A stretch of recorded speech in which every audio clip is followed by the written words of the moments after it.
जो असे जागता धन्य माता पिता तयाचिया कुळी कन्या पुत्र होती जे सात्विक तयाचा हरीख वाटे देवा गीता भागवत करीते श्रवण अखंड चिंतन विठोबाचे कुळी कन्या पुत्र होती जे सात्विक तयाचा हरीख वाटे देवा तुका म्हणे मज घडो त्यांची सेवा तरी माझ्या दैवा पार नाही कुळी कन्या पुत्र होती जे सात्विक तयाचा हरीक वाटे देवा नमो विठ्ठला राजया पांडुरंगा नमो रुक्मिणी ज्ञान माऊली गंगा नमो पुंडलिकाय नमो चंद्रभागा नमस्कार माझा रुक्मिणी पांडुरंगा करू प्रथम नमन दुसरे चरण संताचिया त्यांच्या कृपादाने कथेचा विस्तारू बाबाजी सद्गुरुदास तुका शिव भोळा चक्रवर्ती त्याचे पाय माझे चित्ती वाचे वदता सेवनाम तयान बाधी क्रोध काम शरण शरण हनुमंता तुम्हालो रामदूता काय भक्ती यांच्या वाटा मज दावया सुबटा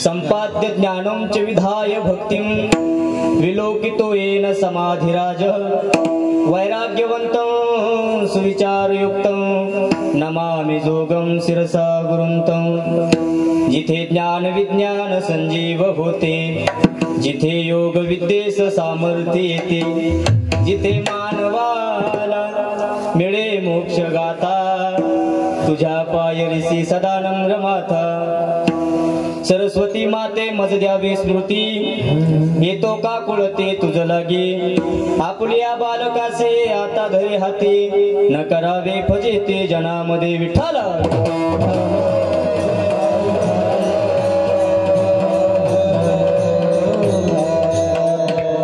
आपुल्या हिता जो असे जागता धन्य माता पिता तयाचिया कुळी कन्या पुत्र होती जे सात्विक तयाचा हरेक वाटे देवा प्रस्तुत प्राप्त प्रसंगी कीर्तन रूपी सेवेसाठी निवडलेला अभंग महाराष्ट्रातील थोर संत ज्यांनी जगाच्या पाठीवर पाचवा वेद म्हणून अभंगाची गाथा निर्माण केली हिंदवी स्वराज्याचे संस्थापक छत्रपती शिवाजी महाराज यांचे धर्मगुरु देवमान्य जगमान्य लोकमान्य नवे या जगाचा संसार सुखाचा व्हावा याकरिता स्वतःच्या संसाराची तिलांजली देणारे देऊचे सुप्रसिद्ध साधू संत श्री जगद्गुरु तुकोबाराय यांचा हा सेवेसाठी निवडलेला उत्कृष्ट असा 4 चरणाचा अभंग आहे विठ्ठल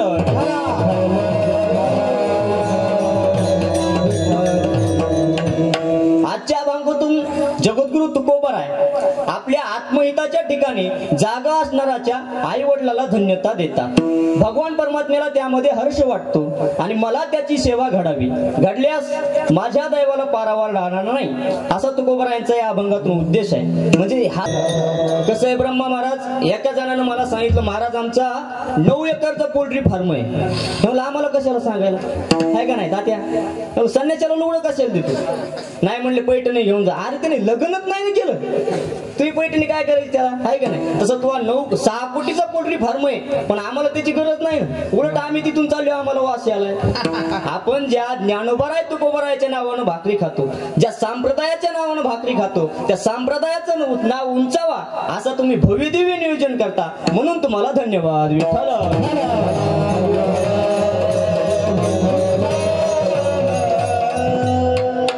एका बाईचा नवरा तात्या एका बाईचा नवरा हप्त्याला 5,000चा किराणा आणत होता, हप्त्याला 5,000चा. पण त्या बाईला कधीच भजे तळता आले नाही. तिने तवा बी बोंडात तळले. भज्यात आणि बोंडात फरक असतो. तोंडात टाकल्या टाकल्या इरगळते ते भजे आणि कौरक चांगला मुरडंगाच्या गाठावर ते फुटतच नाही ते बोंड.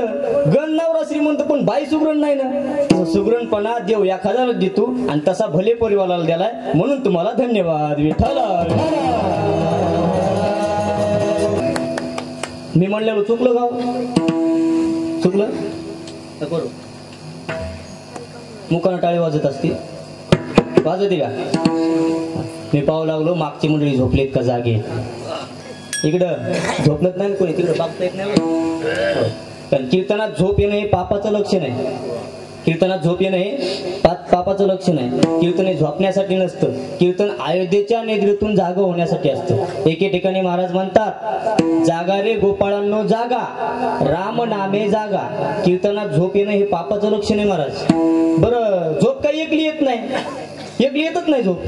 अगोदर ती तिच्या भावाला पाठवते. तिचा भाऊ म्हणजे कोण? कोण? आळस. अगोदर ती तिच्या भावाला पाठवते, नंतर ती तिच्या बहिणीला पाठवते. तिची बहीण म्हणजे कोण? जांभळी. मग झोपीच्या लक्षात येतं हे गिऱ्हाईक आपलेच रेंजमध्ये. मग झोप स्वतः येते, मग माणूस डुलू लागतो. मग शेजारचे लोक म्हणतात, बघा कसा नागोबा डुलायला लागला. तसा इथं कोणता नागोबा डुलू देऊ नका. हो, कारण मला कीर्तनात झोप येणाराचा राग नाही येत. ब्रह्मा महाराज राग येत नाही, मला भीती वाटते. तसं आता सगळे लांब लांबच बसलेत. राम महाराज शेठजी माहित असतील पुण्यातले. शेठजी अहो पुण्यामध्ये कार्यक्रम छोटेलेच असते पण मोठ्या माणसाचे असते. सांस्कृतिक मेहते. माझं कीर्तन चालू होतं, एका शेठने माझं कीर्तन ठेवलं. मी कीर्तन करायला गेलो त्या सोसायटीमध्ये. कीर्तन चालू झालं. आता कीर्तन चालू असताना समोरून एक कडक कपड्याची इष्टदेवाले असे शेठजी आले. समोरून आले, समोर बसले. भजनी मंडळाला म्हणलं, भजनी मंडळ कोण आहे समोर बसलेले? ते म्हणे पुण्यातल्या नंबर 1 कापड दुकानाचे व्यापारी आहेत. पुण्यातल्या नंबर 1 कापड दुकानाचे व्यापारी आहेत. मी म्हणलं ठीक आहे. बसले, नाव वगैरे घेतलं. माझं कीर्तन रंगात आलं, त्यांची झोप रंगात आली. तर मी म्हणलं कशाला काय म्हणायचं, मोठा माणूस आहे नाही का. एक तर मोठे माणसं कीर्तनाला येत नाहीत आणि आले तर गपचीप बसत नाहीत. म्हणलं कशाला काय म्हणायचं. बसले, झोपले. पण झोपीचं एक वैशिष्ट्य आहे, जे जे मनी वसे ते ते स्वप्नी दिसे. आता त्या शेठजीचं काम काय होतं? कापड दुकान. त्यांना स्वप्न पडलं की हो. त्यांच्या दुकानामध्ये एक गिराईक आलं. गिराईक आल्याच्या नंतर म्हणलं, शेठजी कपडा दाखवा बरं. शेठजीनं 4-5 तागे असे समोर टाकले. पसंतच पडा ना. शेठजीनं जरा भारीचे टाकले. एक पसंत पडला. म्हणजे शेठजी किती रुपये मीटर? सांगितलं 2,500 रुपये मीटर. वचनम किम दरिद्रता. विठाला विठाला.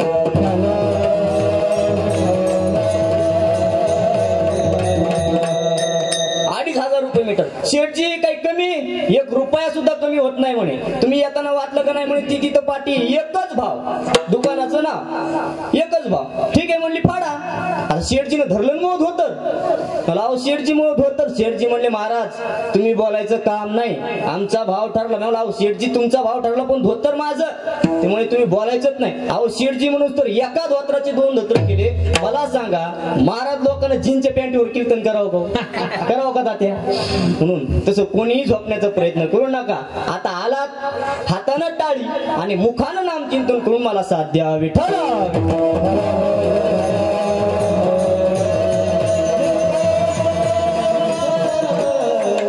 आजच्या या अभंगातून जगद्गुरु तुकोबाराय म्हणतात, मला त्याची सेवा घडावी.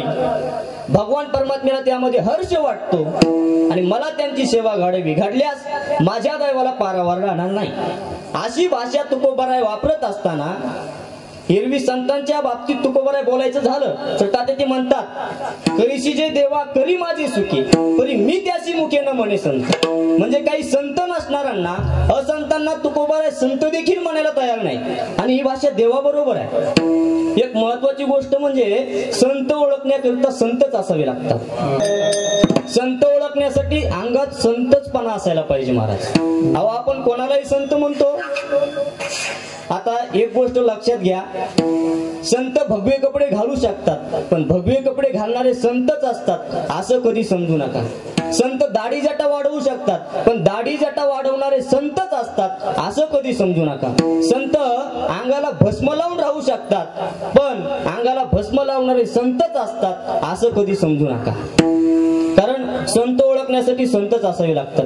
विद्वानेव विजानाति विद्वजन परिश्रमाः नैवम गांजा कसम लिखितम. हे कोणा गांजा फुकेनलेलं नाही. विद्वानाला विद्वतार्जन करण्यासाठी जे परिश्रम करावे लागतात हे जाणण्यासाठी विद्वानच असायला पाहिजे. वा महाराज, संत ओळखण्यासाठी अंगी संतपणच असायला पाहिजे महाराज. अहो संत महंत आखाड्याचे प्रमुख ह्या पदव्या इतक्या स्वस्त झाल्या, माफी मागून बोलतो वयाला न सोडणाऱ्या गोष्टी आहेत. पण तुम्ही जर आज जरी ठरवलं तर तुम्ही एखाद्या आखाड्याचे महंत होऊ शकता. त्या पदव्याची महती गेल्या काही वर्षात आणि येणाऱ्या काळात कमी झालेली ती आपल्याला दिसते महाराज. उगा माझ्यासारख्याने कुठल्याही पदव्या लावल्या म्हणजे समाज मानतो असं काही नसतं. आणि त्या पदव्याची महती महाराज खूप कमी झालेली आहे. काही लोकांना त्या पदव्या त्या उपाध्या शोभून दिसतात महाराज. काही जणांचं नुसतं नाव घेतलं तर काम होतं, आणि काही जणाला किती पदव्या लावा ते वैभव ते साम्राज्य कधीच तयार होत नाही महाराज. अहो तुकोबराय ज्याला पंडित म्हणतात तो सामान्य पंडित नाही. शास्त्रकार ज्याला विद्वान म्हणतात तो सामान्य विद्वान नाही. तुम्हाला कळण्यासाठी एक जुनं उदाहरण सांगतो महाराज. एक विद्वान पंडित महाराज 12 वर्ष काशीला अभ्यास केला. त्यांनी इतका अभ्यास केला चेहऱ्याकडे पाहिलं की तेजस्वी बाणा, लांब लचक शेंडी, आणि ते गावातून पायीच काशीला गेले होते. आता काशीवरून पायीच गावाकडे निघाले. आता वाटेत येते वेळेस त्यांचा बऱ्याच ठिकाणी मुक्काम झाला. एका गावात गेले ते मारुतीच्या पारावर. 4-5 जण होतेच बसलेले. का हो तुम्ही? मी काशीचा पंडित आहे. कशा करिता आले? अहो म्हणे मी काशीला गेलो होतो, 12 वर्ष साधना करून आता गावाकडे निघालो. अहो का हो तुम्ही काशीचे पंडित? आमच्या गावातही एक पंडित राहतात, त्यांच्या बरोबर तुम्ही वाद घालाल का? ठीक आहे म्हणे, मी ज्ञानीच माणूस आहे. ज्ञानी असून माझी दशा विद्यार्थ्याची आहे. त्यांना माझ्याकडून काहीतरी शिकायला मिळेल, मला त्यांच्याकडून काहीतरी नवीन शिकायला मिळेल. बोलवा म्हणे त्यांना. बोलावलं बुवा, बसवलं त्यांना जवळ. आपण वाद घालायचा, चर्चा करायची. गावातले पंडित महाशय म्हटले, ते पंडित महाशय म्हटले ठीक आहे हरकत नाही, पण जिंकलेल्या काहीतरी बक्षीस हवं आणि हारलेल्या काहीतरी दंड हवा. काय नाही म्हणे, हारलेल्यानं आपल्या जवळची ग्रंथ संपदा समोरच्याला देऊन टाकायची. आपल्या जवळची ग्रंथ संपदा समोरच्याला देऊन टाकायची. कबूल? हो का? आता ठरलं बुवा. आता गावातच त्याच्या असल्यामुळे पहिला मान त्याला.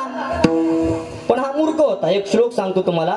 कोविद वाद वादा वदश्यतो नाति विधाम वरिष्ठा न सूरयोही व्यवहारमेन तत्वा ममर्षेण सहा म्हणते. भागवतातला हा श्लोक आहे, व्यासांच्या मुखातला. खरी पूर्व पीठिका जर पाहिली तर हा श्लोक या देशाचं नाव ज्या भरतावरून पडलं त्या भरताच्या मुखातला हा श्लोक आहे. सिंधू सौरवीर देशाच्या राजाला म्हणजे रहुगणाला ज्यावेळी उपदेश केला त्यावेळी हा पहिला श्लोक म्हटला गेला. कारण शुकाचार्यजी ज्यावेळेस भागवताचं विस्तारानं वर्णन केलं 18,000 श्लोकामध्ये 335 अध्यायामध्ये आणि 12 स्कंदामध्ये वर्णन करते वेळी वृषभ देवाच्या परंपरेचं ज्यावेळीला चरित्र सांगितलं जातं त्यावेळेला हा श्लोक म्हटला. कोविद वाद वादा वदश्यतो नाति विधाम वरिष्ठा. काही लोक मूर्ख आहेत पण विद्वान पंडितासारखं बोलतात. नसूरयो ही व्यवहारमेन तत्वा ममर्षेण सहा म्हणते. 2-4-5 माणसं मानायला लागली की माणसाला वाटतं जगातलं सगळंच मला कळायला लागलं की काय. अरे ऐक, असं काही नसतं. हल्ली लोक कोणालाही मानायला लागले म्हणून आपल्यासारख्याने 20-25च्या वयामध्ये हुरळून जाऊ नये महाराज. हो, हल्ली लोक कोणालाही मानायला लागले आणि हा मान हा पदवीने नाही तर प्रारब्धाने मिळत. अन्न मान धन हे तो प्रारब्धाधीन. ते पदवी आधीन म्हटलं का तुकोबारायांनी? अहो पदवी आधीन म्हटलं असतं तर ज्ञात महाराज तुकोबाराय ज्ञानोबाराय यांनी उपाधीकडे लावलं असतं, पदवीकडे लावलं असतं. आणि अशा जाणीवेचा अहंकार झाला की ज्ञानोबाराय अंतकरणातून निघून जातात, मुक्ताबाई अंतकरणात राहत नाही, संतांची कृपा होत नाही. आणि एकदा का वाटत असेल ना संतांची कृपा व्हावी तर अंतकरण निर्मळ करून हे पवित्र मस्तक माझ्या ज्ञानोबारायांच्या समाधीला लावावं लागतं. तेव्हा कुठे या संतांचे देणे कल्पतरू. अहो तुम्ही माझ्या माऊली ज्ञानोबारायांकडे जर गेलात ना, इतकं देतील ज्ञानोबाराय की जगातलं सगळं दान त्याच्या पुढे फिक आहे महाराज.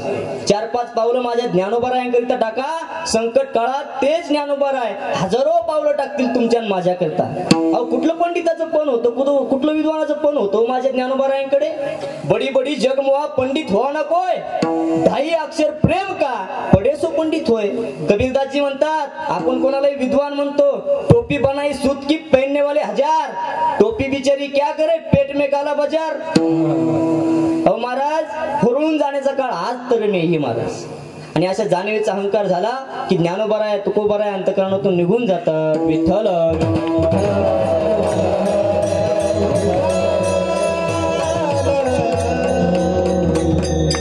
कोणाची टोपी पाहून, कोणाच्या माळा पाहून, कोणाचा फेटा पाहून परमार्थ करण्याचे दिवस या महाराष्ट्रात यायला लागले. या भूमीची शोकांती काय. विठ्ठल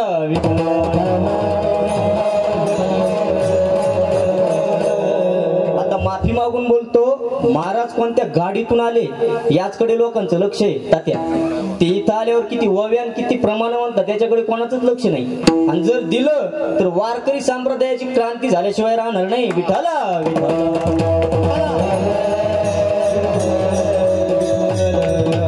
चला दिलं पाहिजे. असो शेवटी त्यांचं पण काहीतरी प्रारब्ध असेल नाही का, दिलं पाहिजे. आता गावातच त्याचे असल्यामुळे बोला बाबा चर्चेला सुरुवात करूया, पण सुरुवात तुमच्याच कडून. ठीक आहे म्हणे. आता गावातला मूर्ख होता, याला काही येतच नव्हतं. तो म्हणे खक्का खैया मैया. तर 12 वर्ष काशीला अभ्यास केलेला विद्वान पंडित म्हणे 12 वर्ष ग्रंथ वाचले कोणी कोणत्या ग्रंथात नाही. बराच वेळ झाल्याच्या नंतर ते काशीचे पंडित म्हटले तुम्ही काय बोलताय, कुठली भाषा वापरताय, मला काही कळत नाही बा. शेवटी अज्ञान कबूल करून त्या समोरच्याला सगळी ग्रंथ संपदा देऊन टाकली. रिकाम्या हाताने काशीचे पंडित घरी आले. घरी आल्याच्या नंतर यांचा भाऊ मूर्खातला पंडित होता. मूर्खात PhD केली होती त्यानं. तो म्हणे का रे का नाराज आहे. तो म्हणे अरे माझे सगळे ग्रंथ गेले पण मूर्खाच्या ताब्यात गेले. काळजी करू नको म्हणे. काय म्हणाला तो, काय नाही मूर्खासारखं बडबडत होता खक्का खैया मैया. त्याचा शोधून अर्थ सापडत नव्हता. मी माझ्या बुद्धीने अर्थ केला. तू जेवला का. आता तू जेवला का या शब्दाचं उत्तर काय द्यायचं, हो किंवा नाही. आणि खक्का खैया मैया शब्द किती होतात, 3. आणि मी हो म्हणलं काय नाही म्हणलं काय किती शब्द होतात, 1. म्हणजे हो म्हणलं तरी हरतो आणि नाही म्हणलं तरी हरतो. म्हणून अज्ञान कबूल करून मी त्या मूर्खाच्या घरून निघून आलो. काळजी करू नको म्हणे, संध्याकाळपर्यंत तुझे ग्रंथ वापस आणतो. हा गेला पोशाख घालून त्या गावात. आता मारुतीच्या पारावर 4-5 जण होतेच. का हो तुम्ही काशीचे पंडित, हो म्हणे काशीचे पंडित. कशा करता आले. अहो काल तुमच्या गावातला पंडित जिंकला असं माहिती झालं, त्याच्याच बरोबर वाद घालायला आलो. बोलवा त्याला. बोलावलो बुवा, बसवलं त्यांना जवळ. आजही तेच ठरलं, जो जिंकेल त्याला समोरच्याने आपल्या जवळची ग्रंथ संपदा देऊन टाकायची. आता गावातला मूर्ख होता, याला काही येतच नव्हतं. बोला म्हणे गावातच त्याचे असल्यामुळे पहिल्यांदा मान त्यालाच. पुन्हा आजही तोच प्रश्न खक्का खैया मैया. असलं म्हणल्याच्या नंतर त्या समोरच्यानं पाडाच चालू केला. ज्योते ज्योतय्या बोवे बोवय्या, ज्योते ज्योतय्या बोवे बोवय्या, सिंचे सिंचय्या, उगे उगय्या, बडे बडय्या, पोसे पोसय्या, कटे कटय्या, पके पकय्या, उसके बाद खक्का खैया मैया. त्या गावातल्या पंडितांना हातच जोडले. म्हणे लय भेटले बुवा पण असा काही भेटला नाही. आणि म्हणले सगळे ग्रंथ बांधून हा घरी आला. ते काशीला 12 वर्ष अभ्यास केलेला पंडित म्हणे हे जर आपल्या घरी होतं तर मी काशीला गेलतो कशाला. का रे बाबा हे कसं जमवलं तू. तर म्हणे अरे काय नाही तू कसा अर्थ काढला, तू जेवला का, तसाच अर्थ मी पण काढला. आणि त्याला होण नाही असं नाही सांगितलं मी त्याला. जेवणाच्या अगोदरची पार्श्वभूमी सांगितली. येड्या जेवण का असं सहज मिळतं का. अगोदर पेरावं लागतं. ज्योते ज्योतय्या बोवे बोवय्या, सिंचे सिंचय्या, त्याला पाणी द्यावं लागतं. उगे उगय्या मग ते वाढायला लागतं. मग बडे बडय्या उगवल्याच्या नंतर ते वाढायला लागतं. मग पोसे पोसय्या ते पोसायला लागतं. पोसल्याच्या नंतर कटे कटय्या काढावं लागतं. काढल्याच्या नंतर उडे उडय्या त्यातला असार उडवावं लागतं. सार सार पके पकय्या मग ते बनवावं लागतं. आणि उसके बाद खक्का खैया म्हणजे ज्योते ज्योतय्या बोवे बोवय्या, पुढं उगे उगय्या, बडे बडय्या, पोसे पोसय्या, कटे कटय्या, पके पकय्या, उसके बाद खक्का खैया मैया. आता सांगा इतकं भाषांतर केलं म्हणजे याला पंडित विद्वान म्हणता येईल का. अहो हल्ली तेच चाललंय तुमचं आणि माझं. शब्दाची साठवण ज्याच्याकडे भरपूर आहे, शब्दाचा खेळ ज्याला बाजारात मांडता येतो, त्याला आपण विद्वान म्हणायला लागलो.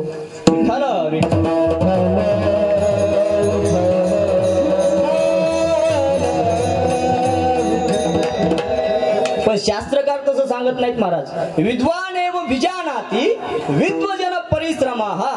विद्वानाला विद्वता अर्जन करण्यासाठी जे परिश्रम करावे लागतात हे जाणण्यासाठी समोरचा विद्वानच असायला लागतो या नियमानं. मग कशाप्रमाणे यावर ज्ञानोबरायांचे काही विधान आहे. अगा राजनेत्व नव्हता अंगी राहो रायपणा काय भोगे. अहो ज्यांच्या ठिकाणी राजेपणा नसताना तो राजेपणाचा आनंद उपभोगू शकत नाही, हे जसं तसं संत लक्षण, संत चिन्ह, संत प्रतीती प्राप्त नसताना तो संताबद्दल बोलू शकत नाही. विठ्ठल स्पष्ट बोलतात तुकोबर आहे. हा देवा, तू जर म्हणत असशील तर तुझ्या दडपणानं मी त्यांना संत म्हणायला नाही, म्हणायला रिकामा नाही. कारण एखाद्या परमात्म्याला भगवंतानं कोणाला जर संत म्हणलं असेल तर संत म्हणतात मी त्यांना संत म्हणायला रिकामा नाही. कारण संतांच्या परीक्षेमध्ये उत्तीर्ण न झालेल्यांना संत त्यांना सुद्धा संत म्हणत नाही.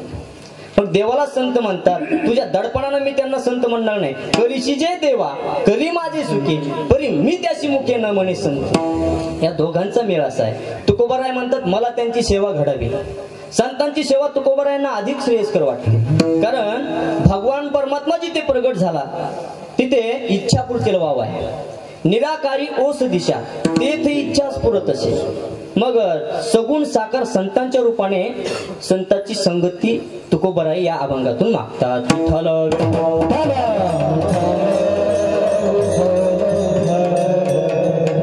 याला शास्त्रीय परिभाषेतून बोलायचं झालं तर याला व्याघात दोष म्हणतात. यापूर्वी वेगळं बोलावं आणि थोड्या वेळाने वेगळं बोलावं याला व्याघात दोष म्हणतात. ते कसं म्हणतात सांगतो तुम्हाला. एखाद्या माणसाला अगोदर सांगावं की बाबा रे बिडी ओढू नये. बिडी ओढणं वाईट आहे, बिडी ओढणं हानिकारक आहे. शारीरिक, आर्थिक, मानसिक नव्हे शास्त्रीय दृष्ट्या बिडी ओढणं वाईट आहे. मनुष्यानं बिडी ओढू नये. शास्त्राच्या दृष्टीने विचार केला तर बिडी ओढणं पाप आहे, म्हणजे कुठलंही व्यसन करणं पाप आहे. मानसिक दृष्टीने विचार केला तर बिडी ओढणाऱ्या माणसाला समाधान मिळत नाही. व्यसनी माणूस समाधानी नाही, म्हणून मानसिक दृष्ट्या सुद्धा हानिकारक. बरं कौटुंबिक दृष्ट्या म्हणाल तर कौटुंबिक लोक व्यसन करण्याचा राग करतात महाराज. असं एखादं कुटुंब बघितलं का आमच्या घरातल्या माणसाचा सत्कार मुख्यमंत्र्याच्या हस्ते ठेवला का त्याला 11 बॅलर पचवली म्हणून. बघितलं एखादं कुटुंब नाही. म्हणजे कौटुंबिक लोक सुद्धा राग करतात. बरं शारीरिक दृष्ट्या म्हणाल तर कर्करोग, टीबी, क्षयरोग यापेक्षा कॅन्सर की जो जीवनात माणसाला कॅन्सर करून टाकतो अशा रोगालाही व्यसनांनीच आमंत्रित केलं जातं. म्हणून शारीरिक दृष्ट्याही हानिकारक. आपलं आर्थिक दृष्ट्या पाहिलं तर पैशाचा अपव्यय आहे. म्हणजे सर्वच दृष्टीने हानिकारक असल्यामुळे मनुष्यानं बिडी ओढू नये. हा झाला पहिला प्रश्न. अगोदर त्या माणसानं त्या माणसाला सांगावं, पण नंतर त्याच माणसानं समोरच्या माणसाला सांगावं का हो मी आतापर्यंत तुम्हाला सांगितलं बिडी ओढू नये, बिडी ओढणं हानिकारक आहे, पण तुमच्याकडे एखादी बिडी असेल तर द्या बरं. तुम्हाला आताच तुम्ही मला सांगितलं बिडी ओढणं वाईट आहे, हानिकारक आहे. शारीरिक, आर्थिक, मानसिक, कौटुंबिक नवे शास्त्रीय दृष्ट्या तुम्ही सांगितलं बिडी ओढणं वाईट आहे आणि लगेचच तुम्ही बिडी मागता. याचा अर्थ काय? तुम्हाला बिडी ओढणं जसं एका दृष्टीनं वाईट आहे तसं तात्या दुसऱ्या दृष्टीनं चांगलं आहे. म्हणजे इंटरेस्ट डाऊन झाला असेल तर इंटरेस्ट फुल होता येतं. म्हणजे माणसाची बॅटरी चार्जिंग होते, सीन थकवा नाहीसा होतो. म्हणजे माणसाला एरवी कामामध्ये भान राहत नाही आणि बिडीमुळे मनुष्य थोडा विसावा घेतो. अहो बिडी ओढणाऱ्या लोकांनी एकत्र बसून एक श्लोक लिहिलाय श्लोक फक्त पुराणात पाहू नका. धूम्रपानम शतगोदानम एक झुरका गंगा स्नानम सकल बिडी कन्यादानम ताकडम तुकडम महत् पुण्यम. विठ्ठल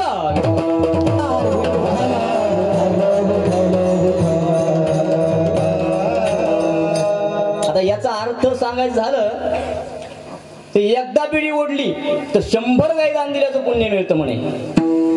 एक झुरका बिडीचा मारला तर गंगेचं स्नान केल्याचं पुण्य मिळतं म्हणे. हो. आणि संपूर्ण बिडी ओढली म्हणजे दोऱ्याला लागेपर्यंत काय असतं ते काय म्हणते त्याला. हो. संपूर्ण बिडी ओढली तर कन्यादान केल्याचं पुण्य मिळतं. विठ्ठल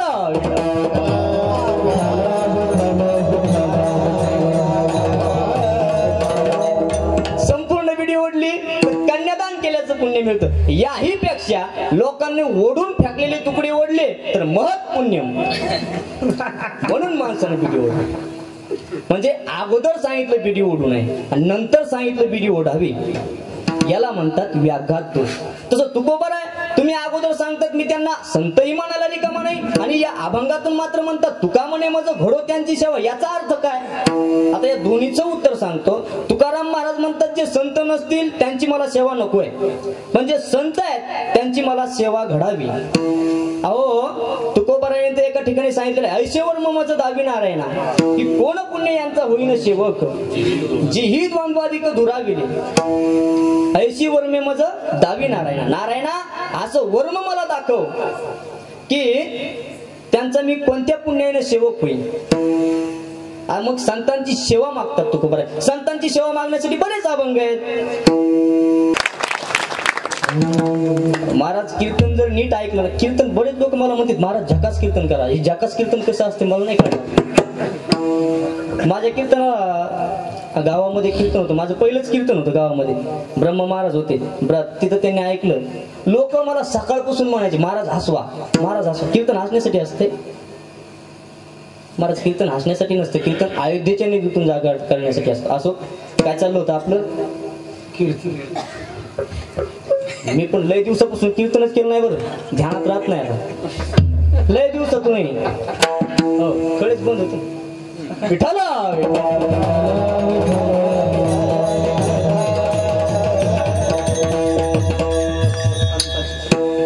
संतांची सेवा मागतात तुकोबारा. मग संतांची सेवा मागण्यासाठी बरेच अभंग आहेत. तुकोबाराय म्हणतात मी असंतांना संत म्हणणार नाही, पण संतांची मला सेवा घडावी. या अभंगात मात्र पण तुम्हाला कोणाची सेवा घडावी? मला संतांची सेवा घडावी. का? अवघा भार वाटे देवा संत सेवा न करिता. तुम्ही जी काही भक्ती कराल आणि संतांची सेवा जर करीत नसाल त्या भक्तीचं ओझं देवाला वाढत असतं. म्हणून तुकोबाराय म्हणतात मला संतांची सेवा मान्य आहे, पण एक महत्वाचं वर्म आहे. कोणतं वर्म? तुका म्हणे मज घडो त्यांची सेवा. आता इथं त्यांची म्हटलेलं आहे. त्यांची म्हणजे कोणाची? बाकीच्याची व्यावृत्ती करून एकाचीच निश्चितता होते म्हणजे त्याची.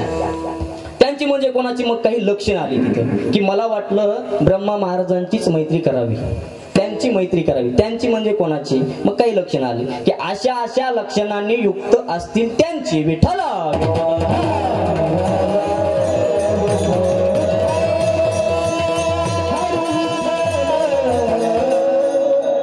तसं तुकोबर आहे, तुम्हाला त्यांची संगती पाहिजे. त्यांची म्हणजे कोणाची? तर जे आपल्या आत्महिताच्या ठिकाणी जागे असतील त्यांची अभंगाचं प्रसंग.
असत्यांत वाजवा, आता बळच वाजवू नका. हो, वाजवायचे असताना वाजवा, नाही तर बळच वाजवू नका. कडे मला वाटलं तुम्ही कलाकाराला चांगला वाव देत असताना ब्रह्मा महाराज, पण टाळ्या जरा कमीच वाजायत नाही का? विठ्ठल विठ्ठल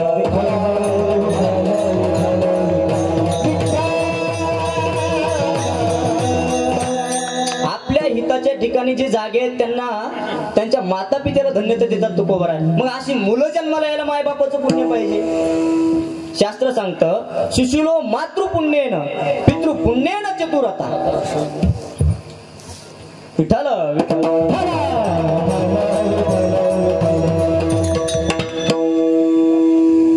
महाराज 10:20 झाली. आता 1-2 गेलेत उठून. तसं काय नाही, टाइम रात्रभर झालं तरी आमच्यात दाजीचं गाव आहे काय. हो, पण लेकर महाराज 1-2 उठून गेले, अजून डोळा नाही लावलं यांनी. वाजवा टाळ्या पोरासाठी महाराज.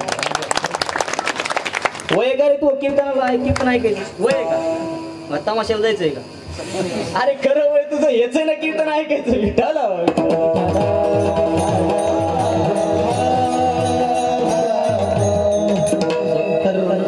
आता तुम्हाला सांगतो पोरो, तुम्ही कीर्तनाला आलात, तुमचे माता पिता धन्य आहे.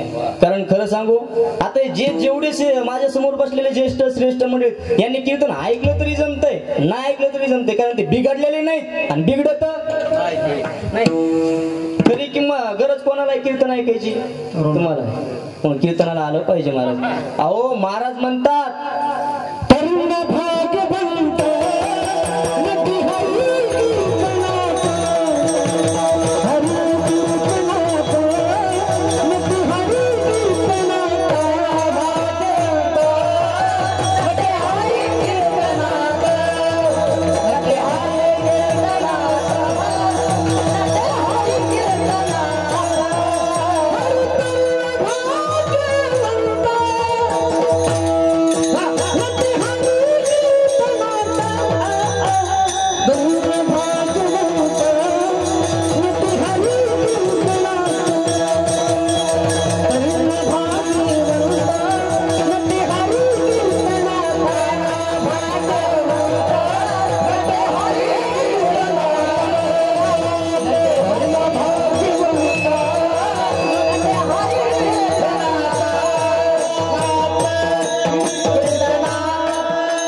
भाग्यवंत नटे हरी कीर्तनात. असो सुशीलो मातृपुण्येन पितृपुण्येन चतुरता.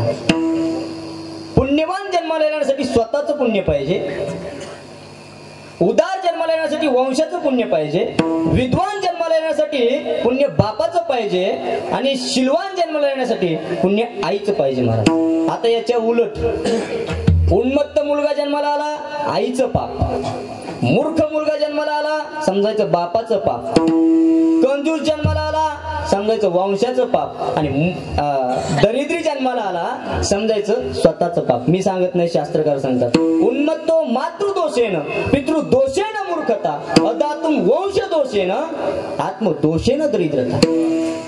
मग काही लोक शंका घेतील, शंका घेणारे बरेच लोक असतात महाराज. अहो एका जणांना अशी शंका घेतली महाराज, कीर्तन झाले मला म्हणे महाराज एक तर खूप दिवसापासून मनामध्ये शंका आहे ब्रह्मा महाराज, ती तुम्हाला विचारतोच. मी म्हणलं विचारा बाबा. म्हणे अमावास्येच्या दिवशी एकादश आली तर काय खाव? काय खाव? अशा माणसाला काय उत्तर द्यावं?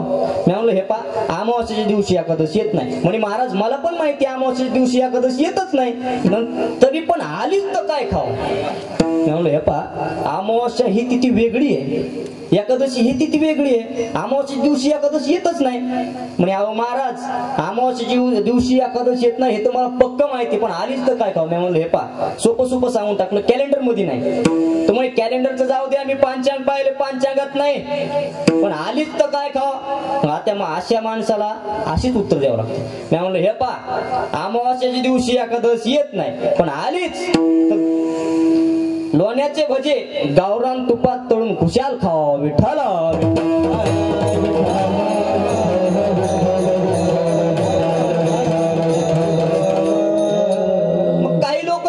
घेतील. बाप तर वारकरी आहे, झेंडा खांद्यावर घेऊन वाऱ्या करतो. मग पोरग का असं जन्माला आलं? त्याच्या बापाचा दोष नाही, त्याच्या आईचा दोष आहे. उन्मत्त मातृदोष आहे ना. असा मुलगा जन्माला आला त्याच्या आईचं पाप आहे महाराज. आईला चांगलं वाटत असतं, चांगलं झालं मुलगा झाला, चांगलं झालं. पण चांगलं नाही झालं. तुकोबारायांच्या भाषेतून बोलायचं झालं, शुद्ध बीज पोटी, शुद्ध बीज पोटी, शुद्ध बीज पोटी, शुद्ध बीज पोटी, शुद्ध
शुद्ध बीजापोटी फळे रसाळ घुमटे. आता थोडं माग येतून पुन्हा प्रमाणावर येतो.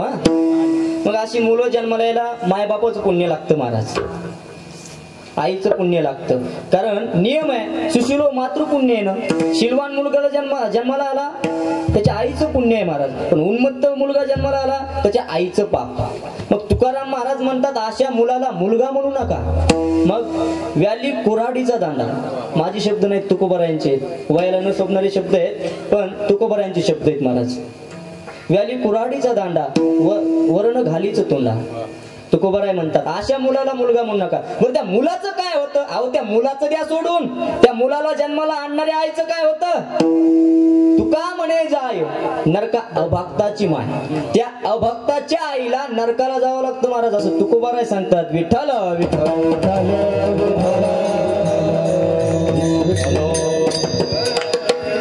आता सिद्धेश्वर महाराजांनी सांगितलं शुद्ध बीजापोटी फळे रसाळ गोमटी, असा नियम आहे. तर मग असा नियम आहे तर मग खरं सांगा, बाबळीचं झाड लावले आंबा लागतो का?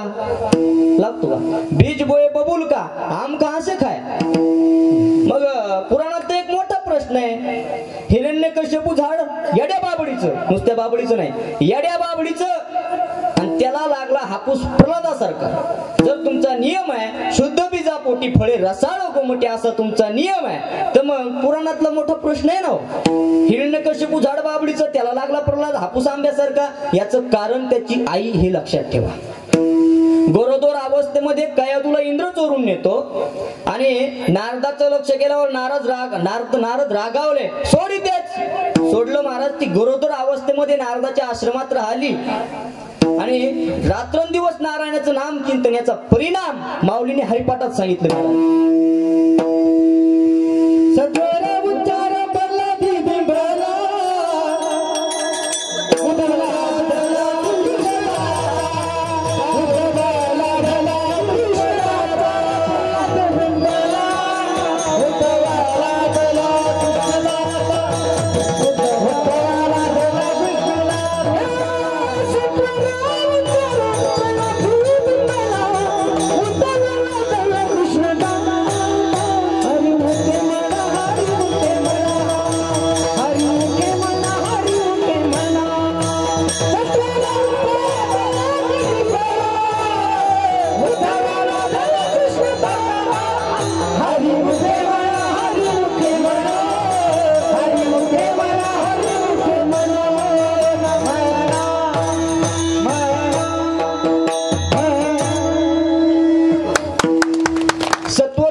सुजाता असा नामधारक पुत्र जन्माला आला, त्याच्या आईचं पुण्य आहे महाराज. अहो आता जे म्हणतात हिंदू धर्मामध्ये गर्भसंस्कार जे महत्वाचे आहे, त्याच्यासाठी एक तुम्हाला उदाहरण सांगतो. म्हणजे उदाहरण नाही, 3-4 वर्षाची घटना आहे बहुतेक, पण मागच्या आठवड्यात व्हॉट्सअपला फोटो आला महाराज. तो एका मुलाचं वय वर्ष अवघं 9 वर्ष आहे, वय वर्ष 9. आमच्या वारकरी शिक्षण संस्थेचे ज्येष्ठ अध्यापक शांतीब्रह्म मारुती बाबा कुरेकर यांनी त्याची परीक्षा घेतली ज्ञानेश्वरीची.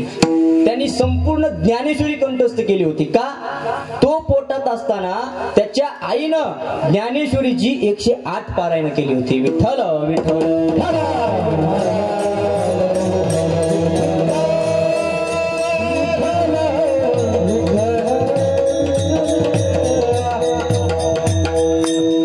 नियम आहे, शुद्ध बीजा पोटी फळे रसाळ घुमटी. आता थोडी वेगळी भूमिका मांडतो.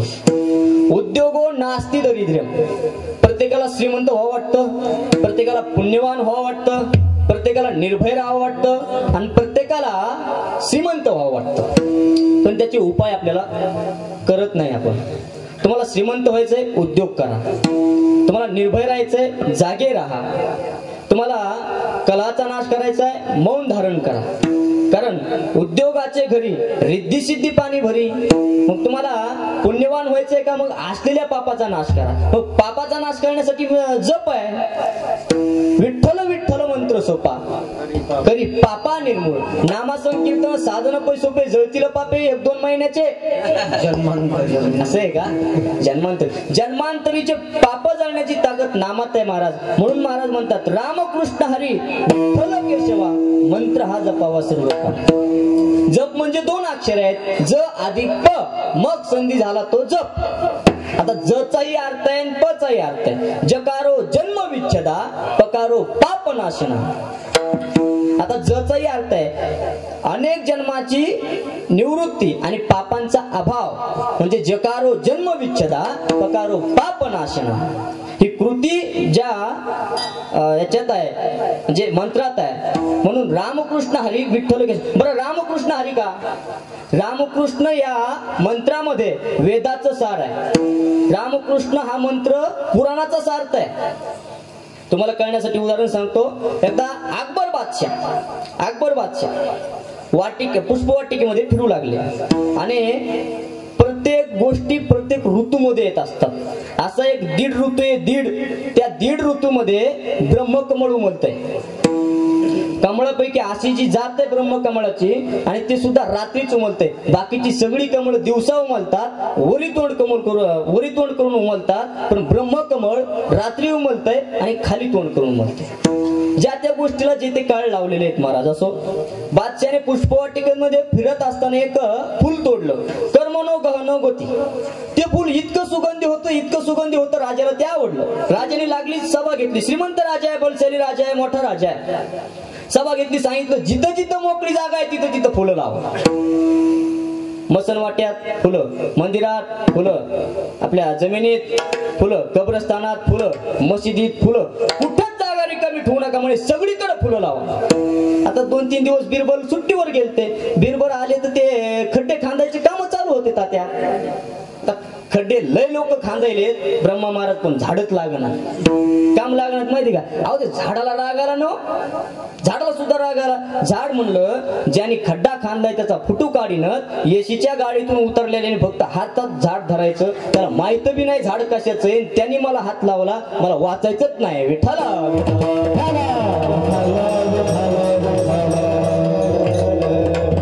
असो नियम आहे, प्रणाली. आपण काय पैशावाल्याच्या विरोधात बोलणार नाही. कारण आमच्या संतांनी सांगून ठेवलंय. काय सांगितलंय?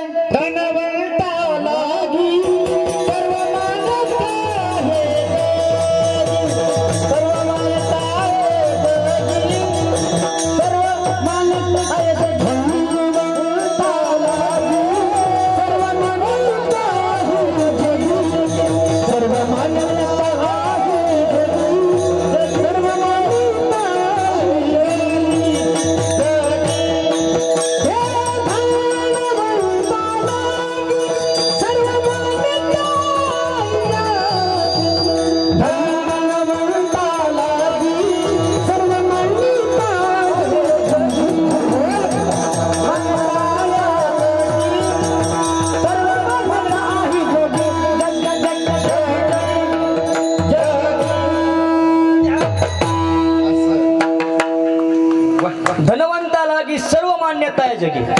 पैशावाल्याच्या विरोधात बोलणार नाही. एक सोपं सांगू का, मी काय लय मोठा नाही, पण मोठ्या माणसाच्या घरी गेल्यावर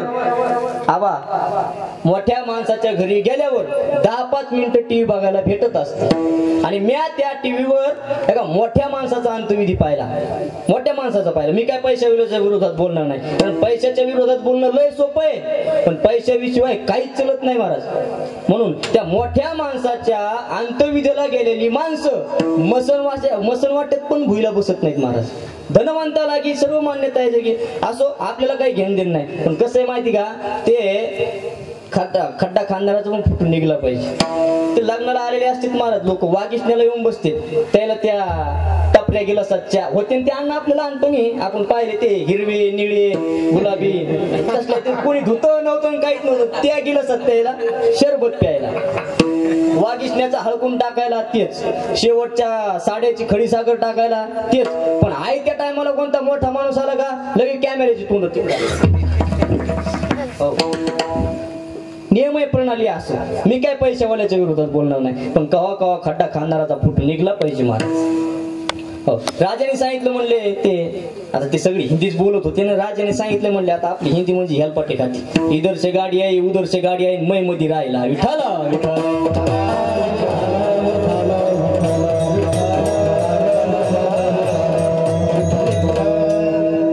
राजाने सांगितलं म्हणे आम्ही आपलं नळी आहेत, आणि नळीचं काम काय, राखेलच्या कॅनला लावलं तर राखेल, पेट्रोलच्या कॅनला लावलं तर पेट्रोल, आणि धून तुपाच्या कॅनला लावलं तर तूप.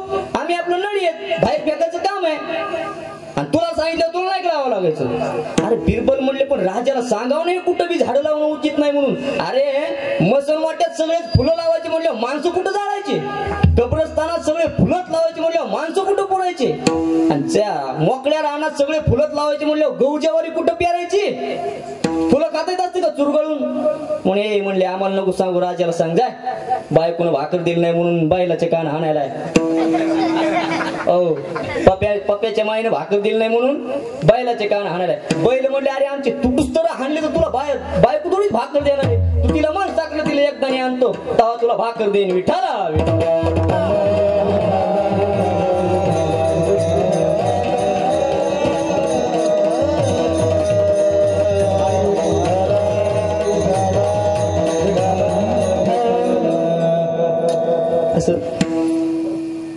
उगत दुसऱ्याला पडून काय फायदा होत नाही.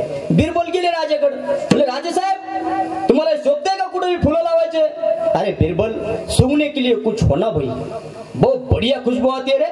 बिरबलाने सांगितलं तुम्हाला वासच घ्यायचंय ना, मग हे झाडं लावायचे काम बंद करा. हा, मंदिराच्या पटांगणात 10-5 फुलाची झाडं, आपल्या घराच्या अंगणात 10-5 फुलाची झाडं, शेताच्या बांधावर 10-5 फुलाची झाडं, हे लावणं उचित आहे. कुठं बी फुलं लावित असते का, जिथं गहू ज्वारी पेरायची तिथं कुठं फुलं लावित असते का. मला काय सांगू नको, मला सुगंध पाहिजे. ठीक आहे म्हणे. बिरबलानं तशाच असतायला राजाच्या खजिन खाण्यातून म्हणजे कंकाकून आता चार्टेड अकाउंटंट असंच का इंग्रजीमध्ये, हो त्या चार्टर्ड अकाउंटंट ते आपल्याला जास्त जमत नाही विठाला विठाला.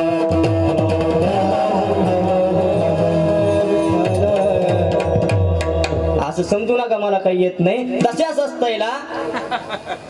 असतायला बिरबलानं 2 आडके घेतले. आता हे जीनच्या पॅन्टीवाल्याला नाही करणार अडका, कळतो तू अडका, दमडी अडका खडका लालपई डबल पैसा. हा अहो महाराज आता कॉलेज सोडून दिलंय म्हणून सांगण्यात आहे का, चपक्यात कलेक्टर झालो असतो विठाला.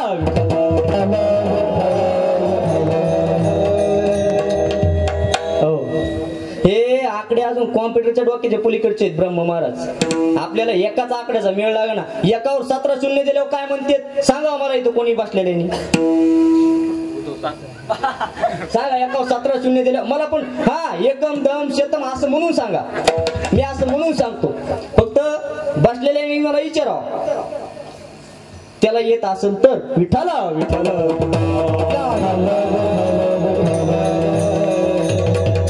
एकावर 17 शून्य दिल्यावर त्याला परार्ध म्हणते. बाकीचे घरी गेल्यावर वाचा, चांगले मोठाले मोबाईल दिले देवाने तुम्हाला, मुक्काम पडल्या अर्धा हात राहिला अर्धा पांग राहिला विठाला विठाला.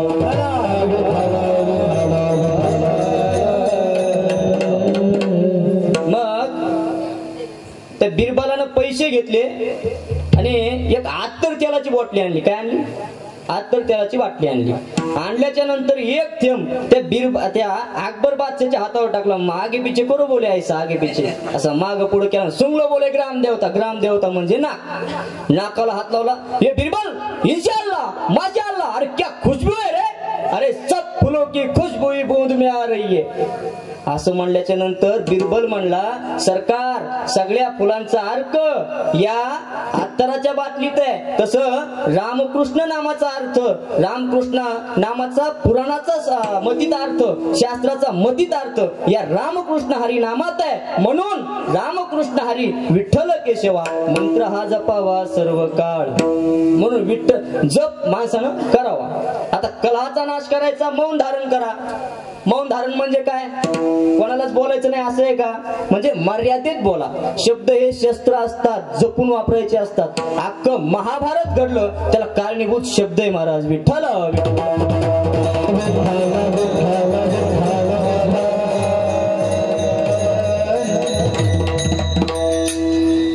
आता प्रत्येकाला निर्भय राहावं वाटतं. नास्ति जागरतो भयम म्हणजे जाग राहा. आणि असा जो जागा आहे महाराज त्यात नवल नाही.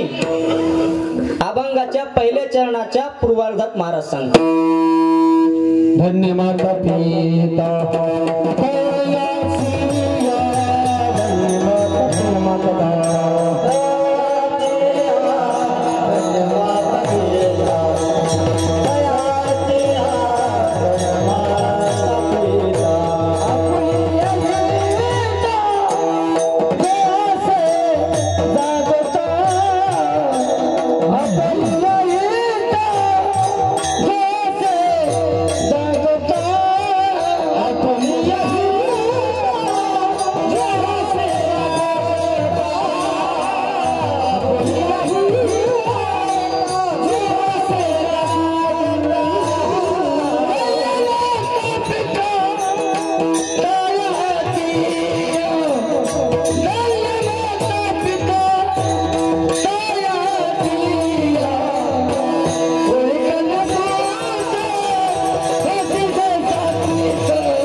धन्य माता पिता तयाच्या म्हणून जागे राहा महाराज. आता काही जण जागे आहेत तर हित कळत नाही, काही जागेही राहत नाही, हितही कळत नाही.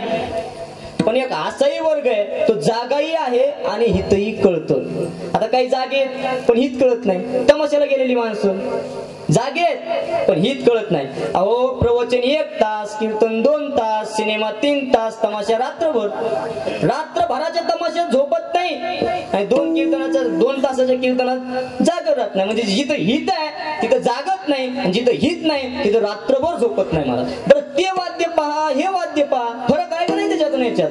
अहो इथं मृदंग आहे, तिथं ढोलकी आहे, इथं विणा आहे, तिथं तुंतुन आहे, इथं टाळ आहे, तिथं मंजीर आहे. वाजण्यात फरक आहे. तिथलं ढोलक वाजत असतं पहा, नरकुंड उपजाव, नरकुंड उपजाव हा त्यांचा बोल आहे.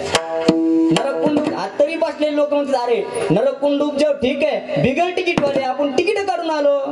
मग तुंतुन विचारतं कोण कोण कोण कोण कोण कोण कोण कोण. अगदी तसंच वाजतंय, घरी गेल्यावर वाजून पाहत. अगदी तसं वाजतंय कोण कोण. अरे नरकुंड उपजाव खरंय पण कोण कोण.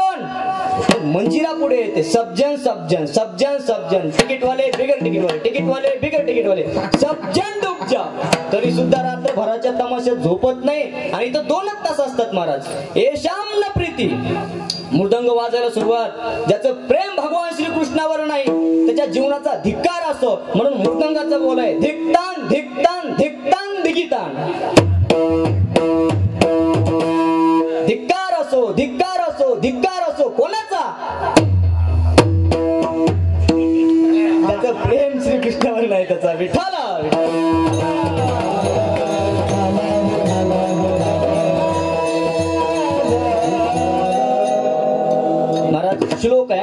मी जो बोल म्हणलो त्याचा श्लोक मला वाजवता येत नाही, येत आहे तसे 100-150 बोल झालेत मग पण पाकवादाचे उद्धव महाराज, पण ज्याच्याकडे वाजवायला जायचो जमतच नाही तुला. अहो कणिक देऊ 2-2 महिने एकच बोलायची प्रॅक्टिस करून घेतली. मी म्हणले पकवाज हे तुम्हालाच राहू द्या, आपल्याला बोलायला जमते, आपल्याला हेच बरं आहे. विठ्ठल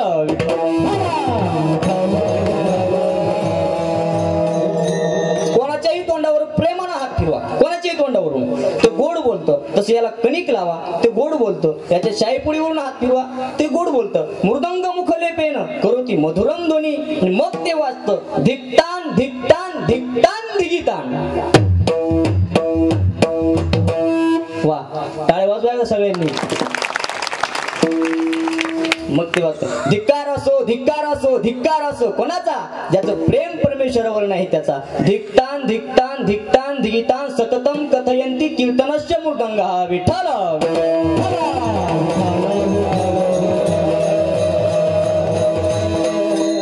2 तास असतात महाराज, 2 तास. पण 2 तासाच्या कीर्तनात जागत नाही, तमाशात झोपत नाही. बरं कीर्तनात नवीन आलेला माणूस पहा, आयुष्यात पहिल्यांदा कीर्तन ऐकायला आलेला माणूस लगेच लक्षात येईल. तोंडाकडे पाहिल्या बघा, तोंड उतरलेला असतो, चेहरा उतरलेला असतो. सगळ्या जगाचं संकट त्याच्या चेहऱ्यावर दिसतं महाराज, सगळ्या जगाचं संकट. असं वाटतं हा जीवनात पहिल्यांदा कीर्तन ऐकायला आला महाराज. हो, आला नाही आणला. चला म्हणले आजचे यजमान आमचे दाजी म्हणले चला कीर्तन पाहायला, आणि ते पाहायलाच आलेलं असतं. इथं पाहण्यासारखं काही दिसत नाही. इथं पाहण्यासारखं काही दिसत नाही. विठ्ठल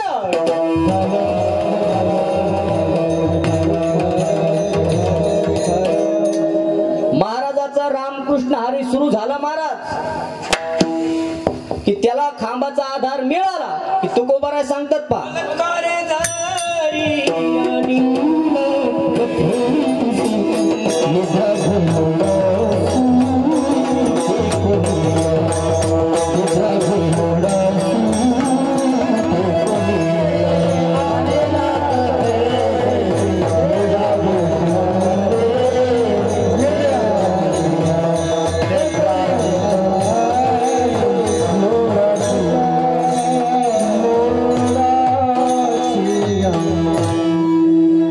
घे लोडाशी टेकून या महाराज.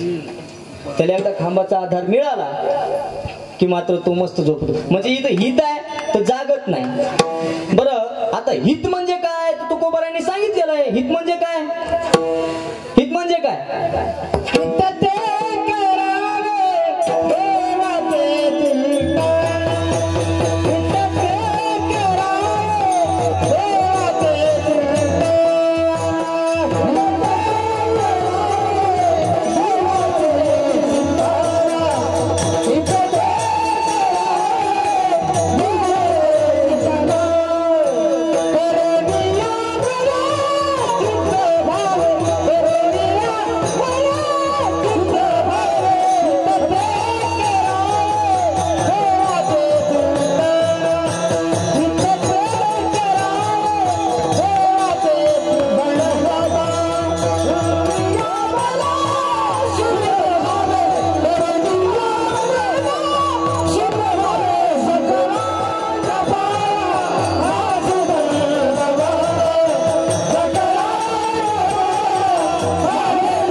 तयाची.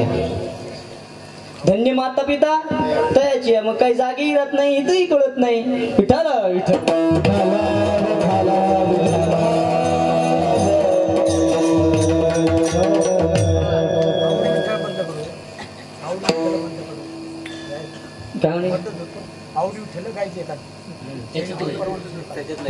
विठ्ठल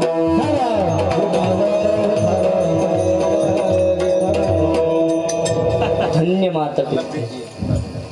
आता तो धन्य यात नवल नाही महाराज, तो धन्य यात नवल नाही. देवाला सुद्धा हर्ष वाटतो. दुसऱ्या अभंगाच्या उत्तरार्धात महाराज सांगतात, कुळी कन्या पुत्र होती जैसा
पुत्र होती जे सात्विक तयाचा हरिक वाटे देवा. आता पहिल्या चरणाचं मला वाटतं आता मी त्याच्यावर बोलणार नाही, कारण त्याच्याविषयी अजून थोडं बोलायचं राहिलंय. पण आता टाइम घडी पण पुढं पुढं सरकत चालली. पुन्हा आमचे ब्रह्मा महाराज त्यांचं भजन कीर्तन ऐकायला तुम्ही लोक आलेले आहेत. कीर्तनासाठी नाही तर ते भजनासाठी आहे. विठ्ठल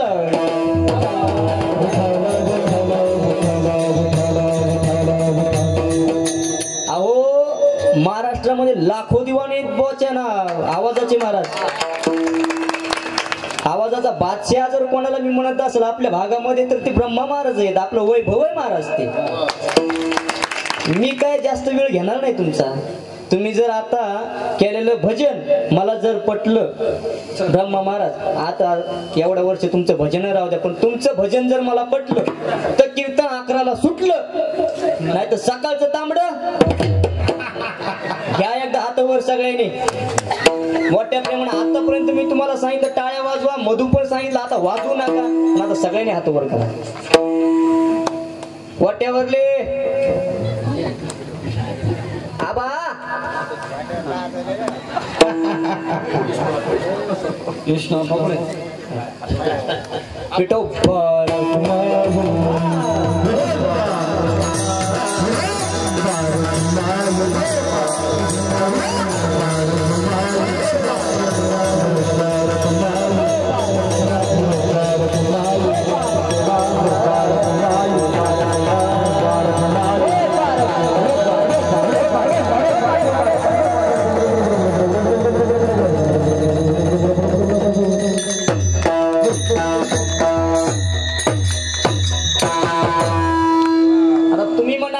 संतांनी अगोदर लिहिले धन्य माता पिता तयाची. त्यात पहिला नंबर आईला आहे, दुसरा नंबर बापाला आहे. आता याही चरणामध्ये कुळी कन्या पुत्र. तुम्ही असं का नाही लिहिलं पुत्र कन्या? आता याच्यामध्ये हे पा खरं सांगा तुम्हाला आनंद केव्हा होतो? मुलगा झाल्यावर का मुलगी? खरं सांगा बरं, लबाड नका. हो मुलगा का मुलगी? मुलगा झाल्यावर. म्हणजे मुलगी जन्माला आली की बापाला चिंता, ती अजून तरुण झाली की जास्त चिंता. तिला असा अनुकूल असं वर कुठे शोधणार? अहो तुमचा आमचं सामान्य बापच जाऊ द्या, देवाचा सासरा चिंतेत होता. हो जुने मंगल अष्टक ऐकत जा. आता तिथं तो बंदच झाले ब्रह्मा महाराज. नवीन चाले ताई ग बाई ग त्याचा बाब्या मथुरा काकूच्या पिंट्या काही म्हणेल पण सवच राहिली नाही. अहो मंगल अष्टक म्हणणार असं रडायलंय महाराज. बामण कुदरू कुदरू चाललेत. हो शेवटच्या ते साड्याच्या कार्यक्रमात दुसरे ब्राह्मण आणावं लागलेत, कदरून चाललेत नव्हते. एकदा माईक हातात घेतलं की बामणाच्या हातात 3 तासानं माईक. काही मंगल अष्टक महाराज असं. पहिले मंगल अष्टक 5 जा. राजा भीमक रुक्मिणी सनयनी देखो चिंता करी. आता थोडं घरी जाऊन डोकं चालवा. रुक्मिणीचा बाप जर मुलीच्या लग्नात चिंतेत होता तर 2 एकर ऊस असलेल्या पप्पाचं कसं होत असं? म्हणजे देवाचा सासरा चिंतित होत. बरं झालं लग्न जमलं म्हणजे झालं का? दुसऱ्या दिवशी लगेच चिंता तू का? हो काल पाहुणे आले होते. हो म्हणे श्रीमंत सासर मिळालं, जावई चांगला आहे, सासरा खाणारा पेणार नाही. मग चिंता कशाची? म्हणे 50,000 रुपयाच्या वर माझ्याकडे 1 रुपया पण नाही आणि खर्च 5 लाखाचा आहे. चिंता पळाली का? अहो मग साहेब ओळखीचे येत ना, काही पाईपलाईनचं करा का? कन्यादान सुखे जरी करी पिता शोकांत यंत्री. आणि सासरला महाराज तिच्या बापावरून बोलू द्या कोणी, निस्वार्थी प्रेम असतं मुलीचं बापावरती. बोलू द्या सासरला कोणी, मग पहा तिचा अवतार उभी राहते. बर का सासूबाई, श्रीमंतीच्या तोऱ्यात बोलताय तुम्ही. माहितीये माझा बाप गरीब आहे, मोल मजुरी करणार आहे, पण इज्जतदार आहे माझा बाप. नाही सण करत महाराज मुलगी. कारण कन्यादान सुखे जरी करी पिता शोकांत यंत्री. विठ्ठल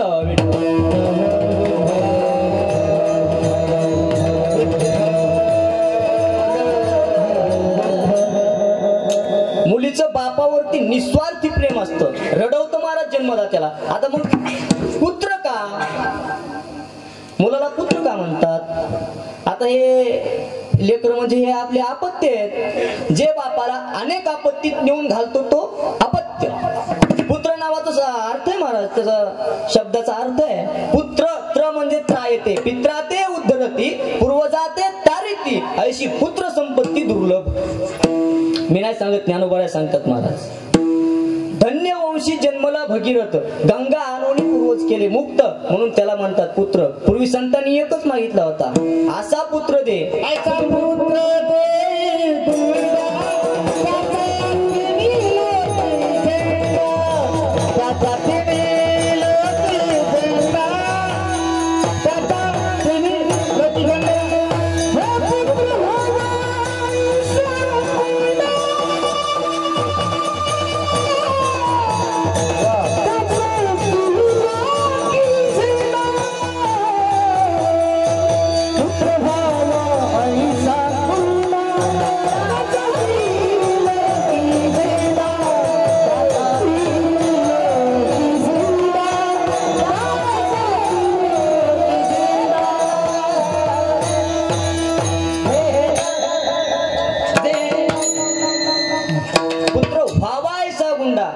तिन्ही लोकी झेंडा. ऐसा पुत्र मायेपोटी, पुढे एकच ते मायेपोटी. पूर्वी संतांनी एकच मागितला, आता सरकारने तेच लिहिलं, मुलापेक्षा मुलगी घरी बरी, प्रकाश देते दोन्ही घरी. अहो मुलाचे लग्न व्हायनात, आता व्हायनात लग्न. आहेत का बिगर लग्नाचे? मी बिना लग्नाचा विठाला.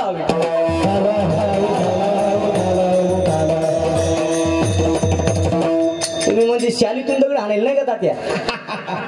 माझ्याकडे हात काढले म्हणजे आहेत ना दोघं तिकडे. विठ्ठल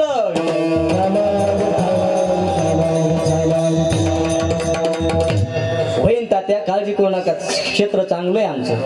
हो महाराज, मुलाचे लग्न व्हायनात महाराज. पूर्वीचा काळ होता पूर्वीचा, मुलगा मुलगी बघायला जायचा. अजून पण आहे म्हणा, पण अजून 10-5 वर्षांनी थोडा बदल होणार तात्या. अजून 10-5 वर्षांनी थोडा बदल होणार. मुलगी मुलाला बघायला येणार, साध्या गाडीत येणार नाही मुलगी. असं आता ते आहे ना, ती खडाडून चलती ती गाडी, टीव्हीला याला दिसायची. काय म्हणते तिला, थार का काय आहे ना, ती थार म्हणा. पण अजून स्कॉर्पिओ येणं असेल, अजून मर्सिडीज, BMW, अशा भारी भारीच्या गाडीत मुलगी येणार. सोबत कोण माहिती का, एक मैत्रीण. दोघीच जणी मुलगा बघायला जाणार महाराज. मुलगा काय करणार, दुसऱ्याच्या इथून सोफा सेट आणणार, तिसऱ्याच्या इथून लोड आणणार, आणि हातपाय घासायच्या दगडानं तोंड घासणार महाराज. हो, मुलगी म्हणणार, आणा ना मुलाला, किती उशीर होत आहे. भांड्या आवरले, हे जर स्थळ गेलं तर पुन्हा स्थळच नाही. हो, मग भांड्या म्हणतो, थांबा बाबा, जास्ती फॅरन लवली लावतो. ते फॅरन लवली लावणार, त्याच्यावर अजून पावडर फासणार, बारीक गंधाचा टिकला असा दोन्ही भावळ्याच्या मध्ये देणार, आणि पाण्याचा गिलास घेऊन बैठकी. हो, वाकत येणार. झालं का? झालं तुमचं? मग काय टेन्शन नाही. झालं.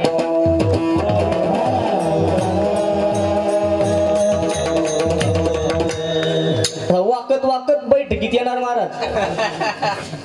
मग मुलीची मैत्रीण म्हणणार, काय रे, काय नाव तुझं? मुलीची मैत्रीण म्हणणार, हा काय रे, काय नाव तुझं? हा म्हणणार, माझं नाव वसंत आहे, पण सगळे मला बंडू म्हणते. शिक्षण किती आहे? माझं शिक्षण 12वी पास आहे. पुढे गेले खातो काय? दात पिवळे दिसायले नाही. खात होतो, 4-6 महिने झालं सोडून दिल्या. मग मुलगी म्हणणार, मुलगी म्हणणार, वसंत तुम्ही नाहीत आम्हाला पसंत, चल गा आपण दुसरा बघू.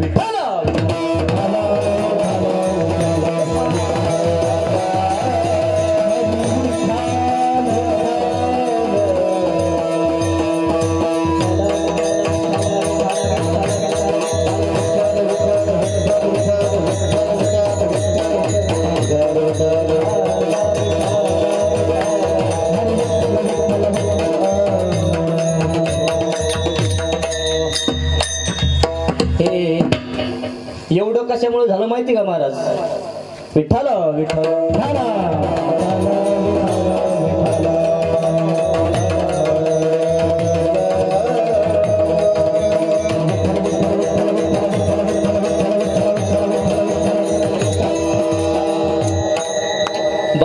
तेव्हापासून भेट नाही.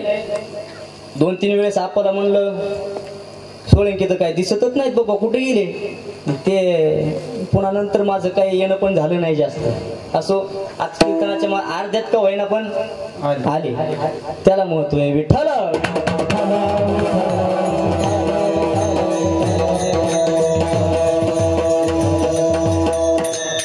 हे कशामुळे झालं माहिती का? स्त्री भ्रूण हत्या. महाराज मुलीला जन्म द्या, मुलीला वाचवा. कारण मुलगी म्हणत असते 9 महिने 9 दिवसा झाली जग बघण्याची घाई, वंशाच्या दिव्या पायी नको पण ती विजवू आई. ती मुलगी म्हणत असते आई मला जन्माला येऊ दे, आता जन्म घेईन मी, आई बाबाला पाहिन मी. आता जन्म घेईन मी, आई बाबाला पाहिन मी. आई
वेळेअभावी थोडं कीर्तन आता आखडतच घेतो बरं का. कारण माझ्या कीर्तनाला कमी भजनाला जास्त लोक आलेली आहेत. मला समजायलंय कीर्तनाला कमी भजनाला जास्त आहेत महाराज. पण आतापर्यंत एकही लोकांना असं एकही माणसानं असं खाली मान टाकली नाही, एकाने टाकली नाही. आणि एरवी कीर्तनात भजनाचे कार्यक्रम नसले महाराज समोर टावर खालीच गिळत नसते, टावर खालीच गिळत नसते.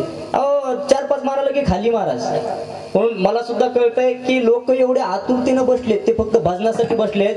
11 तर वाजले, पण थोडे आता 8 तास हाणल्यासारखं करतो. विठ्ठल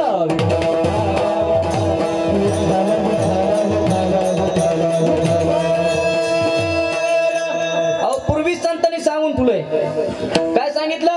कन्या तरी आयशी दे जैशी मीरा मुक्ताबाई. म्हणून सात्विक कुळात जन्माला आलेली कन्या असो अथवा पुत्र असो, याबद्दल मला हर्ष होईल यात नवल नाही. देवाला सुद्धा हर्ष होतो. मग देवाला सुद्धा हर्ष होण्यासारखं ते करतात काय? अभंगाचं 3रं चरण. गीता भागवत, गीता भागवत, गीता भागवत, गीता भागवत, गीता भागवत, गीता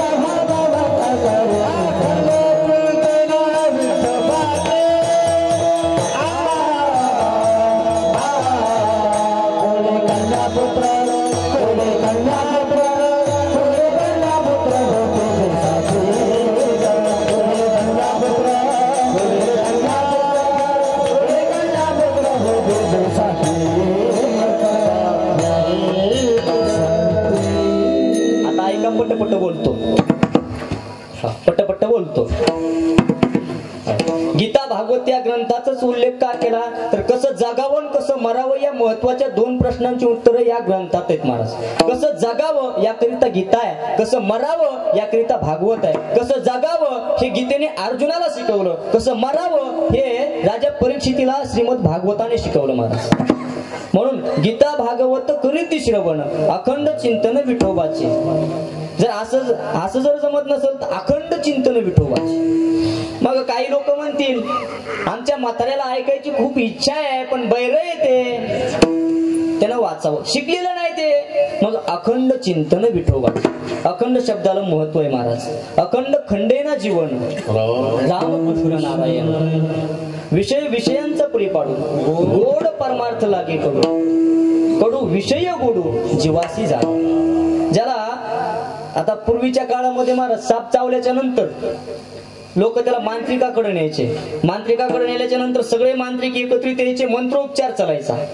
मंत्रोपचार चालल्याच्या नंतर विष उतरलं का नाही हे बघण्यासाठी त्याला कडुलिंबाचा पाला आणि एक मिरची देत होते. मग विचारायचे कडुलिंबाचा पाला कसा लागतो, हा जर म्हणला गोड समजायचं विष उतरलं नाही, चलू द्या मंत्र.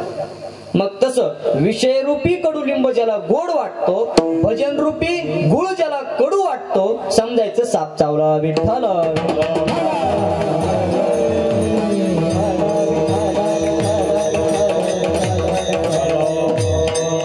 कारण संसाराला साप म्हटलेला आहे. सर्प हा विखार पांढरा, पांढऱ्या जातीचा अतिविषारी साप म्हणजे संसार आहे. पूर्वी बऱ्याच लोकांना चावला, आता लोक म्हणतील कसं मारावं, हे परीक्षितासाठी आमच्यासाठी थोडंच आहे. तो 7 दिवसात मेला, आपल्यालाही 7च दिवस आहेत. माझं खोटं वाटत असं मरून पा. आपले नातेवाईक 7 पैकीच एक वार छपतात, सोमवार, मंगळवार, बुधवार, गुरुवार, शुक्रवार, शनिवार, रविवार. त्या 7 व्यतिरिक्त 8वा वार नाही, म्हणून आपणही 7च दिवसात मरणार. परीक्षिती राजा तक्षक दंशाच्या सर्पाने मेला, आपणही संसार रूपी सर्पाने मरणार आहोत. म्हणून विषयांचा परी पाडू, गोड परमार्थ लागे कडू, कडू विषय गोडू जीवासी झाला. कसं मरावं याकरिता भागवत आहे, कसं जगावं याकरिता गीता आहे. हे दोन्ही जर जमत नसल तर अखंड चिंतन विठोबाचे. बरं मग आता शेवट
ठिकाणी जागा असणाऱ्याबद्दल, सात्विक कुळात जन्माला आलेल्या कन्यापुत्राबद्दल मला नवल वाटतं. याच्यात काही नाही. तुका म्हणे मज घडो त्यांची सेवा, तरी माझ्या दैवा पार नाही. असा या अभंगाचा भावार्थ मी तुमच्या समोर मांडलेला आहे. चाल घ्यायची हा नको. ज्ञानेश्वर